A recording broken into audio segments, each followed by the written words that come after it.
কালকে ছিল আমার ছোট জায়ের জন্মদিন, তাই রাতে ভাবলাম সবাই মিলে একটু বাইরে যাব আর এই ছোট্ট করে একটু খাওয়া দাওয়া করে সেলিব্রেশন করব। তাই এই কালো শাড়িটা আমি বের করেছি, এটা আমি পরবো। এটা আমাকে ওরা আমাদের অ্যানিভার্সারিতেই গিফট করেছিল। আর এই জামদানিটা আমি নিয়েছি ওকে গিফট করব।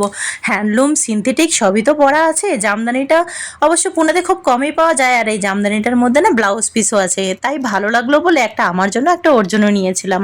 আর এই হোটেলটা এত সুন্দর করে সাজিয়েছে, ফটো তোলার জন্য তো বেস্ট অপশন। আবার কিন্তু দোলনায় ঝুলতে ঝুলতে খাবারও খেতে পারবে।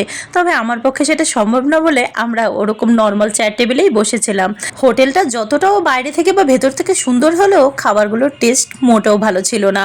কখনো স্যুপের মধ্যে ধনেপাতা খেয়েছো? আমরা এই হোটেলে গিয়ে স্যুপের মধ্যেও ধনেপাতা খেয়েছি।